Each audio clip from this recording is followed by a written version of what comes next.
అంతగిరి ఏరియాలో ఉన్నాం. అంతగిరి పోచమ్మ, అంతగిరి డ్యామ్ కింద ఉన్నాం. డ్యామ్ కింద పొలాలు మొత్తం ఎండిపోయినాయని మనకు తెలిసింది వార్త. ఇక్కడికి వచ్చి చూస్తే మొత్తం పొలాలు పూర్తిగా ఎండిపోయినాయి. ఇక పొట్టకు వచ్చినటువంటి చేను మొత్తం చచ్చిపోయే పరిస్థితి ఏర్పడ్డది. ఎండిపోయిన పొలాలు, ఈ పొలాలలో చూస్తే గొర్రెలు కూడా మేపుకుంటారు. అంటే ఈ గొల్లోళ్ళకు మొత్తం అప్పచెప్పేసి ఇక్కడ రైతులు కష్టపడి నాట్లేసుకున్న నాట్లన్నీ పూర్తిగా ఎండిపోయినాయి. పశువులకు మేతకిచ్చినటువంటి పరిస్థితి ఏర్పడ్డది. ఇక్కడ మన పక్క పొంటే ఇద్దరు రైతులు కూడా ఉన్నారు. వీళ్ళ పరిస్థితి ఎట్లున్నది, ఇక్కడ పొలాలు ఏ విధంగా ఎండిపోయినాయి, ఎందుకు ఎండిపోయినాయి, గతంలో ఎట్లుండే నీళ్లు ఇప్పుడు ఎట్లున్నాయి, ఏం జరిగిందో ఒకసారి తెలుసుకుందాం. చెప్పు బాబు. మాకు 5 ఏళ్ల సుంది నష్టం. అది 5 ఏళ్ల సుంది మంచిగా ఉండే, నీళ్ళ కరువు లేకుంటుండే. ఇప్పుడు ఈ కాంగ్రెస్ ప్రభుత్వం వచ్చిన సుంది నీళ్ళు అత్తలేవు. వేసుకున్న చేనులన్నీ ఎండిపోయినాయి.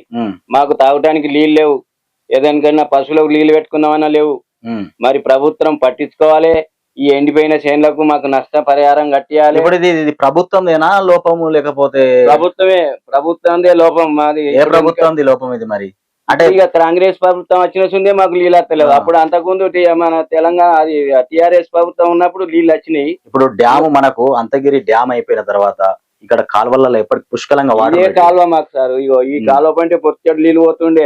ఈ కాలువ ఆధారం మీదే కాలువ కింద ఉన్న పొలాలు మొత్తం బారినాయి. అప్పుడు అన్ని వారినాయి. ఎన్ని ఎకరాలు ఉన్నాయి ఈ కాలువకి? ఇప్పటికి ఏంది అక్కడి నుంచి ఇక్కడి వరకు మేళ 3-4 వేల ఎకరాలు అవుతుంది. తక్కువ ఏముండదు. ఆడ కాలువ నుంచి ఇప్పుడు కట్ట కింద నుంచి ఇక్కడి దాకా లాస్ట్ వరకు మొత్తం 2-3 వేల ఎకరాలు. రైతుల నోట్లే రేవంత్ రెడ్డి మరి ఏం చేసిండు? మట్టి కొట్టిండు కదా ముఖ్యమంత్రి రేవంత్ రెడ్డి. రైతుల నోట్లే మట్టి కొట్టిండు. ఇప్పుడు మేము అంతకుముందు నీళ్లు అయినప్పుడు అయితే అందరం వేసుకున్నాం, మంచిగా వారినాయి.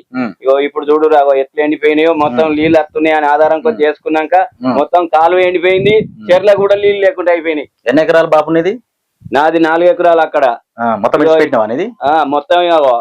ఎకరాలు ఎండిపోయింది. అక్కడ గడ్డ మీద 4 ఎకరాలు ఎండిపోయింది. అక్కడ 4 ఎకరాలు ఎండిపోయింది. ఇగో ఈడ 2 ఎకరాలు. ఏం చేద్దామంటున్నావు మరి ప్రభుత్వం? ఇప్పుడు కట్టియాలి మాకు. మరి మేము ఎట్లా బతుకుతాం? మాకు ఏం ఆధారం లేదు. చేసుకునేదే ఇదా, మాకు ఆధారం లేదు. దీని మీద ఆధారం కాబట్టి మాకు దీనికి నష్టం కట్టియాలి. మాకు నష్టం కట్టితేనే బతుకుతాం. మరి ఏం కూలి కూడా చేసుకుందామన్నా కూలి కూడా లేదు. మేము చేసుకునేది వేరే పనులు ఏం లేదు. పనులు ఇక వ్యవసాయం మీరు వ్యవసాయాన్ని నమ్ముకునే బతుకుతారు. ఇప్పుడు వ్యవసాయం మీది పొలం ఎన్ని ఎకరాలు ఉంది? 8 ఎకరాలు ఎండిపోయిందన్న. మొత్తం టోటల్ 8 ఎకరాలు మొత్తం ఎండిపోయింది. ఈ కాలువ మీద 8 ఎకరాలు నేను ఆధారపడి వేసిన. 8 ఎకరాలు మొత్తం ఎండిపోయింది.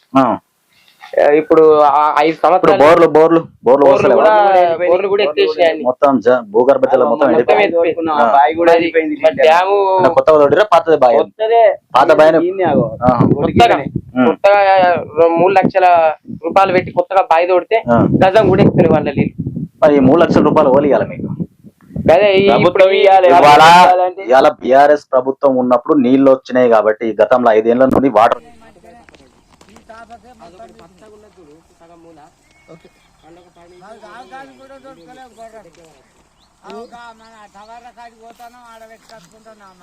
గొర్రెలు తాగడానికి కూడా నీళ్ళు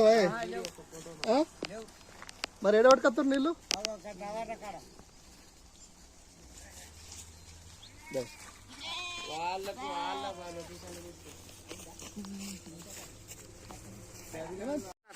నీళ్లు లేక గత 5 సంవత్సరాల కొద్దీ నీళ్లు పుష్కలంగా ఉండేటి అంతగిరి డ్యాంలో ఉన్న రోజులు పంటలు బ్రహ్మాండంగా పండినాయి.